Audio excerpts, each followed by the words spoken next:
യേശുവെ നന്ദി, യേശുവെ സ്തുതി. ഞാൻ ഈ ധ്യാനത്തിന് ഇവിടെ വരാൻ കാരണം ഇവിടെ തന്നെ ശുശ്രൂഷ ചെയ്യുന്ന ഷാജു എന്ന സഹോദരനാണ്. ആ സഹോദരൻ എന്നോട് പറഞ്ഞു, ഇവിടെ ഇങ്ങനെ തോമസ് പോൾ സാറിൻ്റെ ഒരു ധ്യാനം നടക്കുന്നുണ്ട്, ആ വളർച്ചാ ധ്യാനമാണ്, അതിൽ പങ്കെടുക്കണമെന്ന്. അപ്പോൾ ഞാൻ പറഞ്ഞു എനിക്കൊരു സീറ്റ് ബുക്ക് ചെയ്യാൻ പറഞ്ഞു. അങ്ങനെ സീറ്റ് ബുക്ക് ചെയ്തു, സീറ്റ് കിട്ടി, ഞാനിവിടെ വന്നു. ഞായറാഴ്ചത്തെ ക്ലാസ് കഴിഞ്ഞു. തിങ്കളാഴ്ച വൈകിട്ട് ആരാധന എഴുന്നള്ളിച്ച് വെച്ച് 1 മണിക്കൂർ വീതം ഇന്ന് പ്രാർത്ഥിക്കുന്ന കാര്യം പറഞ്ഞപ്പോൾ 9:30 മുതൽ 10:30 വരെ ഈ ഈശോയുടെ മുമ്പിലിരുന്ന് പ്രാർത്ഥിച്ചു. ആദ്യം ഞാൻ ഈശോയോട് ജ്ഞാനത്തെക്കുറിച്ച് ഒന്നും വലിയ അറിവൊന്നുമില്ല എങ്കിലും ഞാൻ ഈശോയോട് പറഞ്ഞു, ഈശോയെ എനിക്ക് ജ്ഞാനം തരണമേ, അറിവ് തരണമേ എന്ന് പറഞ്ഞ് പ്രാർത്ഥിച്ചതിന് ശേഷം അല്പസമയം ഒന്നും സംസാരിക്കാതെ ഞാനിങ്ങനെ കണ്ണടച്ചിരിക്കുകയായിരുന്നു. അപ്പോൾ പെട്ടെന്ന് എനിക്ക് ഒരു ബോധ്യം എന്നിലേക്ക് കടന്നു വന്നത്, ഇങ്ങനെ തുടരെ ഇങ്ങനെ പറഞ്ഞു പോരുന്നതായിട്ട്, അതായത് യോനായുടെ നെനിവയിലേക്ക് യോന പോകുന്നു. അതായത് യോനായോട്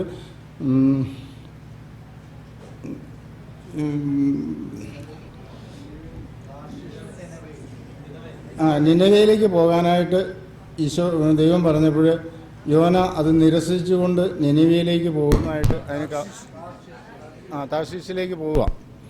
അപ്പോൾ പിന്നെ യോന കപ്പലിൽ കയറി, ആ കപ്പൽ യാത്ര പുറപ്പെട്ടു. അത് കാറ്റത്ത് ഉലഞ്ഞ് ഇങ്ങനെ ആടുകയും അതിൽ നിന്ന് അവർ യോന ഇരിക്കുന്ന അടിത്തട്ടിൽ നിന്ന് യോനായെ അന്വേഷിച്ച് കണ്ടെത്തി എടുത്ത് കടലിലിടുന്നു. കടലിൽ നിന്ന് യോനായെ തിമിംഗലം വഹിച്ചുകൊണ്ട് പോകുന്നു. യോനായെ തിരിച്ച് വീണ്ടും നിനവയിലെത്തിക്കുന്നു.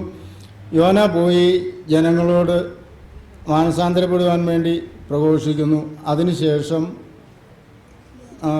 യോന ഇങ്ങനെ ഈശോയുടെ അടുത്ത് മരത്തണലിലിരിക്കുന്നതും അങ്ങനെയുള്ള കാര്യങ്ങളൊക്കെ ഇങ്ങനെ തന്നെ എൻ്റെ മനസ്സിൽ ഇങ്ങനെ കടന്ന് ഇങ്ങനെ പോയി. അതിനുശേഷം ഞാനിവിടെ ഇരുന്ന് വീണ്ടും പ്രാർത്ഥിച്ച് പോയി കിടന്നു. രാത്രിയിൽ ഉറക്കത്തിൽ നല്ലൊരു ഫുള്ള് വെള്ള വസ്ത്രം ധരിച്ച ഒരാൾ ഇങ്ങനെ ഒരു താഴി വെച്ചിട്ടുണ്ട്. അദ്ദേഹം ഇങ്ങനെ ഇരുന്ന് എഴുതുന്നതായിട്ട് തോന്നി. അത് ഞാൻ ശരിക്കും കണ്ടു.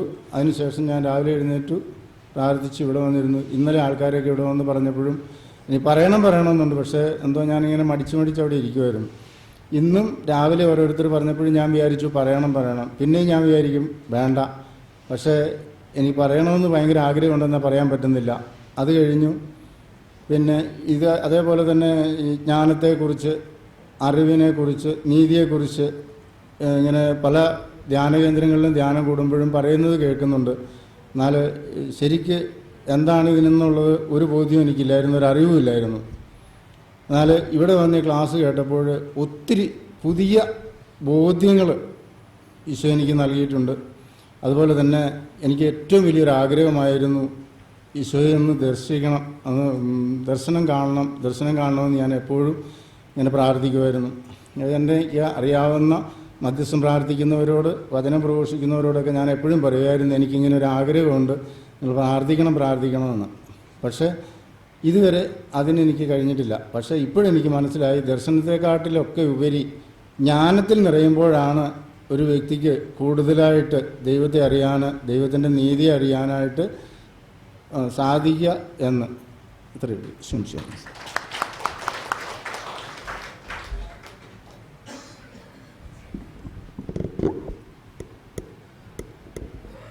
Praise the Lord. എൻ്റെ പേര് ബിജു. ഇവിടെ വന്ന ആദ്യത്തെ ദിവസം നമ്മുടെ കാഴ്ചപ്പാടുകൾക്കും ഇതുവരെ ഉണ്ടായിരുന്ന അറിവിനുമൊക്കെ വ്യത്യസ്തമായി ബ്രദറിൻ്റെ വചനം കേട്ടപ്പോൾ ആകെ അസ്വസ്ഥമായിരുന്നു. എന്നാൽ കേൾക്കുന്നതെല്ലാം സത്യമാണെന്നുള്ള ബോധ്യമുണ്ടായിരുന്നു. പറയുന്നതിൽ നിന്ന് ഒന്നും കളയാനില്ല, മുഴുവൻ ഉൾക്കൊള്ളാനുള്ളത് മാത്രമേ ഉള്ളൂ. എന്നാൽ അറിവുകൾക്കും നേരെ വ്യത്യസ്തമായ പുതിയ അറിവുകളായിരുന്നതുകൊണ്ട് അത് ഉൾക്കൊള്ളാൻ വളരെ വിഷമമായിരുന്നു. പ്രാർത്ഥനയെക്കുറിച്ച് ആദ്യം തന്നെ എൻ്റെ അനുഭവം ആകെ മാറി. ആത്മാവും ദൈവവും തമ്മിൽ ലയിച്ച് നിശബ്ദമായി പ്രാർത്ഥിക്കുന്ന ആ അവസ്ഥ, അതൊന്നും ഇതുവരെ അനുഭവിക്കാത്ത ഒരനുഭവമാണ്. അതുപോലെ ജ്ഞാനത്തിൻ്റെ ആവശ്യകതയും ജ്ഞാനത്തിന് വേണ്ടി പ്രാർത്ഥിക്കേണ്ടതിൻ്റെ ആവശ്യകതയും ഒക്കെ ബോധ്യപ്പെട്ടു. എപ്പോഴും പരിശുദ്ധാത്മാവെ വചനത്തിൻ്റെ അർത്ഥങ്ങൾ ഇങ്ങനെ വെളിപ്പെടുത്തി തരണമെന്നൊക്കെ പ്രാർത്ഥിക്കുമായിരുന്നെങ്കിലും വചനത്തിൽ അതിൻ്റെ പൊരുളുകൾ വ്യക്തമാകാൻ ജ്ഞാനത്തിൻ്റെ ആവശ്യത്തെക്കുറിച്ച് അറിവോ അതിനുവേണ്ടി പ്രാർത്ഥിക്കുകയോ ഒന്നും ഉണ്ടായിരുന്നില്ല. അതുപോലെ പാപത്തെ എപ്പോഴും പാപം, നരകം അങ്ങനെയുള്ള ചിന്തകൾ അലട്ടിക്കൊണ്ടിരുന്നതിനാൽ അവസാന വിധിയെക്കുറിച്ചും വരുവാൻ പോകുന്ന വിധിയെക്കുറിച്ചൊക്കെ ഒരു പേടിപ്പെടുത്തുന്ന അനുഭവം, ഒരു അസ്വസ്ഥതയായിരുന്നു. അതെല്ലാം മാറി ഇന്ന് ആ പഴയ പാട്ടൊക്കെ പാടിയപ്പോൾ ഉള്ളങ്ങളിലേക്ക് ഒരു പ്രത്യേക സ്വാതന്ത്ര്യം കടന്നു വരികയും അങ്ങനെ തുള്ളിച്ചാടുവാനുള്ള ഒരു അനുഗ്രഹം ദൈവം നൽകുകയും ചെയ്തു. എപ്പോഴും പരിശുദ്ധാത്മാവെ ഉള്ളിൽ നിറയണമെന്ന് മാത്രമായിരുന്നു പ്രാർത്ഥിച്ചിരുന്നത്.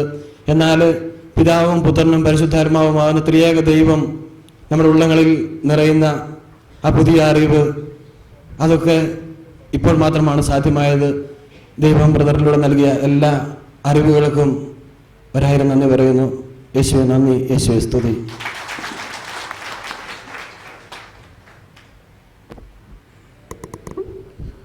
ഇനി ആരെങ്കിലും ഉണ്ടെങ്കിൽ പിന്നെ പറയാം. ഇപ്പോൾ കുർബാനയ്ക്ക് തയ്യാറായിരിക്കുകയാണ്. പ്രീസലോ, എൻ്റെ പേര് ലിജി.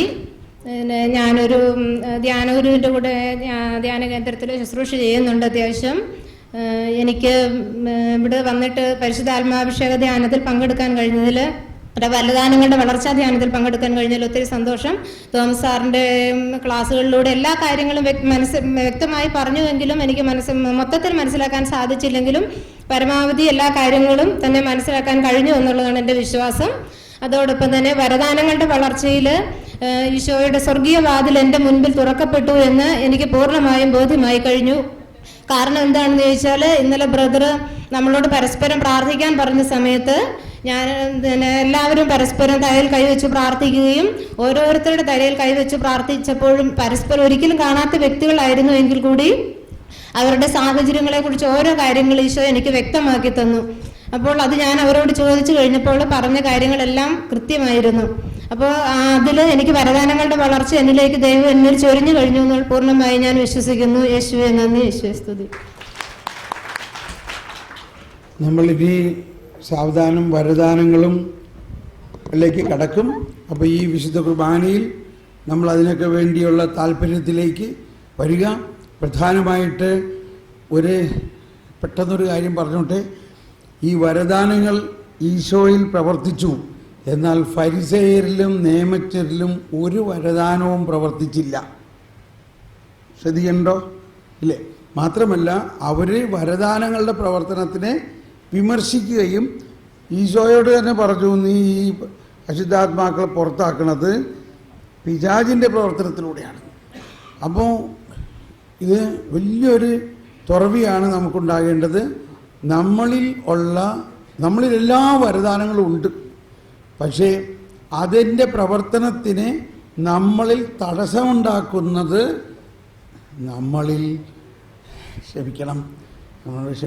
നമ്മളിലുള്ള ഫരിസേയ മനോഭാവമാണ്. ഈ കുർബാനയിൽ ഈ ഫരിസേയനെ മനോഭാവത്തെ രൂപാന്തരപ്പെടുത്തി നമ്മളൊരു പുതിയ വീഞ്ഞാകുന്നതിന് വേണ്ടി നമ്മൾ പ്രാർത്ഥിക്കണം.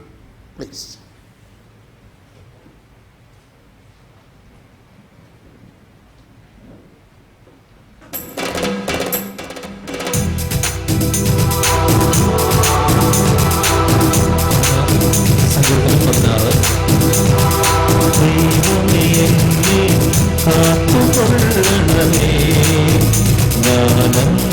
ശരണം വച്ചിരിക്കുന്നു.